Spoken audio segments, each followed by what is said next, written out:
He doesn't know the difference between a salad fork and a dessert fork. I cook this amount every week for Bible study, bunko, neighborhood walk. I'm grateful that I got a promotion this year and that I made over 6 figures. As I cook, I like to invoke erato, the spirit of love poetry. I would never attempt to candy a yam unless I had thoroughly researched it. We make the same Thanksgiving dinner every year. Routine is good. I don't need a recipe, I just wing it. My kitchen, my stove, and my rules. Let's do this! Tryptophan is 100% my favorite food. It makes you nap, and nothing is better than a nap. Nothing. I am so pumped because I get to work with the amazing funny ladies, Leeann and Michelle, on today's video. If you're not already subscribed to them, what are you doing? Because they're so funny. They have amazing Enneagram videos, plus music video parodies, funny characters. They're the whole package. So go over there and subscribe to their channel and check out the Thanksgiving video that we're putting out on their channel on November 24th. If you don't know who I am, hello, I'm Abby and I'm here to help you discover you. Subscribe for new videos every week all about the Enneagram. Now, let's talk about Enneagram types cooking on Thanksgiving. We all know Thanksgiving can be kind of a stressful time. I mean, you've got your family, which just the family, and then you've got politics, conversations happening, possible conflict, you gotta accommodate people's diets, and you're just generally cooking this like massive feast. So we're diving into how each Enneagram type might be approaching cooking during this holiday. And we're starting with Enneagram type 1, the perfectionist. Type 1s have a core longing to be seen as good. They really want the world to align with their values, and when it doesn't, they can get really frustrated with the imperfections in the world that aren't aligning with their values. This burden doesn't stop at the outer world, but it also extends to a type 1's inner world. They have this very mean inner critic just constantly telling them that, hey, you're not doing things right. I'm talking to my hand, but I'm trying to tell you, they've got an inner critic and they are constantly making them feel that these small imperfections are a huge deal and they really need to get it together. Oh, I always volunteer to host Thanksgiving dinner. My sister, she once overcooked the turkey. So dry.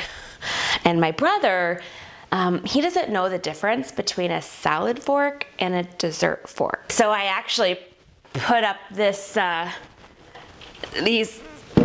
chairs to act as a physical barrier in case anyone tries to get in and help. Oh, our menu this year is particularly exceptional. I've been planning it since Thanksgiving Day last year. So to start, I will be serving a fresh Gruyere with French pâté à choux. Hey, if you didn't fill out my allergy Google form and you get something you're allergic to, tough luck.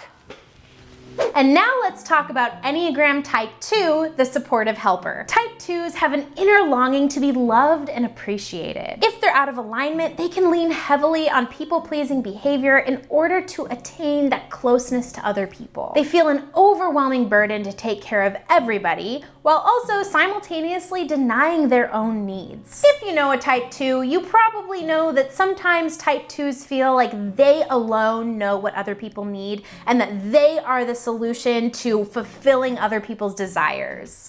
Oh, this? No, this is nothing. I cook this amount every week for Bible study, bunko, neighborhood watch, or the PTA, of course, book club. Okay, so now let's see. I have 3 pumpkin pies, 4 apple pies, 2 pecan pies. So that should be enough for everybody to have thirds. Oh my gosh, no. Because what if the neighbors pop over? Here I go being a selfish Sally again. Craig! I need you to run to Costco and get 8 more pies! It's time for Enneagram 3s, the successful achiever. Type 3s greatly desire to be admired and valued. At their core, they really want their loved ones to look at them and say, I am so proud of you. I love you just for being you. But because of their core fear, 3s can spend time with this uncomfortable, burdensome, I don't know if that's a word, burdensome feeling that they have to work really hard, work as hard as they possibly can in order to avoid failure and being worthless. They can hide the parts of themselves that are vulnerable because they don't want other people to look at them as less than. While I cook, I like to practice my thankful speech. See, we always go around the table and say what we're thankful for. It's a great way to remind ourselves that we need to be humble. I'm grateful that I got a promotion this year and that I made over 6 figures. And I'm just really grateful that all of you were able to fly out for my destination Thanksgiving, which nobody else in the family has ever done before. But, you know, it's just thanks to my hard work and my talent and my skills. So, couldn't have happened without me. I can hear the applause in my head. Just like cheers, just everywhere. Okay, Enneagram 4s, it's your turn. Type 4s, the romantic individualist, desire to be unique and authentic. 4s approach the world creatively, looking for meaning and connection in their everyday routines. On a root level, 4s struggle with envy, and this means that they feel like there is something inside them that is tragically flawed, inherently missing something that everybody else has, and if they just had that one thing, they would fit in. They would feel that belonging. In an effort to avoid seeming mundane, Type 4s might lean into their dramatic and volatile side. I didn't start cooking until 4, and the company is set to arrive at 4:45. But in my defense, I didn't feel inspired, and I just think that's a really good reason not to do something. As I cook, I like to invoke erato, the spirit of love poetry. This butternut squash soup that I've been cultivating invokes remnants of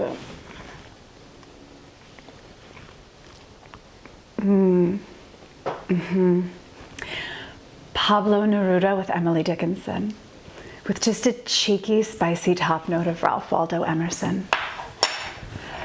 But the meal will not be ready on time, no. Let's dive into Enneagram Type 5, the investigative thinker. If there's anything I can say about Type 5s, it's that they don't want to do anything unless they're adequately prepared. A Type 5's core fear is to be incapable or ignorant. Because of this, they have developed this insatiable thirst for knowledge that totally drives their life. They love learning and diving deeper into their interests. Sometimes that drive for learning keeps them from making deeper connections with other people because they're afraid that the outside world is going to drain their inner resources. The key to Thanksgiving is buying everything store-bought.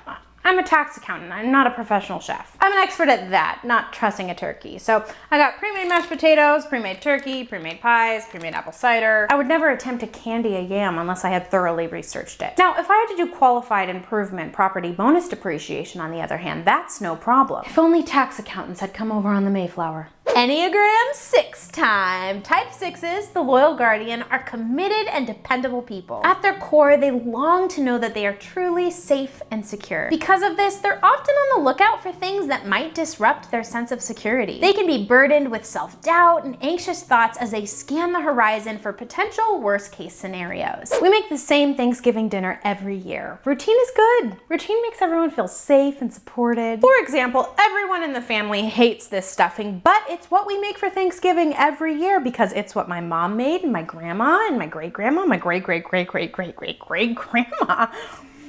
Oh, I mean, it's disgusting, but like, who am I to break a faithful tradition that runs in the family for generations? Next up, Enneagram 7, the entertaining optimist. A 7's core desire is to be fully satisfied and content. They love variety and they're always looking for the next fun thing. A result of this desire is a fear of being deprived and super intense FOMO. They're worried that they're never going to be truly content, so they jump from thing to thing to thing, just hoping that that next experience will bring them true satisfaction. I don't need a recipe, I just wing it. A little bit of that, a little bit of this, a little bit of that. I was thinking about mixing it up this Thanksgiving. You know, pilgrims, pumpkins, blah, blah, blah, blah, blah. How about a Thai Thanksgiving? Yeah, we could do like a grateful spicy shrimp soup or a red curry. We should do that. That'd be fun. That'd be different. Let's do that, guys. I thought of a fun game. It's called Pilgrim's Cup. It's like King's Cup, but we use pumpkin pie vodka. Comment below if you're an Enneagram Type 8, the protective challenger, and you're cooking Thanksgiving dinner this year. I bet a lot of you are. Type 8s are assertive and big-hearted people who desire to protect themselves and the people that they love. At their very core, they just long to trust the people who are around them. Though they may come off as hard and invincible people, Type 8s are teddy bears. Trust me, they have a soft, gooey, soft, cuddly little center, and they're actually quite vulnerable, and they can love really deeply if you can get them to trust you. All right, listen up, people. You listening? Great. I just want to make sure we're okay on the ground rules here. All right, my kitchen, my stove, and my rules.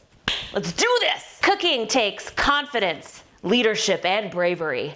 And I don't think Grandma June is up for the task.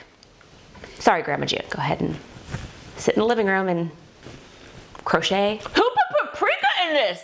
That is not on the list of approved spices. Look, I know I'm coming in hot here in the kitchen, but it's because I care deeply about my family getting the meal that they deserve. It is hot in here. Who turned the oven up to 475? Who did it? Who did it? Who? My kitchen, my rules. And now on to Enneagram 9, the peaceful mediator. Actually, I bet Thanksgiving is really tough for Enneagram 9s because of all the conflict. I think when you get families together, there's inherently some amount of conflict. Like, both your aunts brought sweet potato pie and they're fighting over which one is better. Or, you know, Uncle John brings up politics. There's always something going on. It can be a really stressful time for type 9. 9s really desire to have inner stability and peace of mind. When those things are threatened, 9s fear that they're going to lose connection with others. So either they completely numb out or they get really angry, but they try to push it down and it comes out in kind of passive aggressiveness. I actually make 3 different types of turkeys on Thanksgiving. See, the more turkey that people eat, the more tired they get, the less energy they have for arguments, and the faster they go home and go to bed, and the faster I can get in bed. Tryptophan is 100% my favorite food. It makes you nap, and nothing is better than a nap. Nothing. I also make turkey green bean casserole, turkey mashed potatoes, turkey apple cider. I know it sounds gross, but it actually works. Turkey pies, turkey everything. I hope you all have a fantastic Thanksgiving full of love and pies and family and pies. Please go show some love over on Leeann and Michelle's channel. If you haven't subscribed, can you comment below and tell them that you're there because of me and that you love them? They are good people, good women, and they're worth your time, they're worth your subscribe. So yeah, I hope that you have a lovely Thanksgiving, and I'll see you in the next video.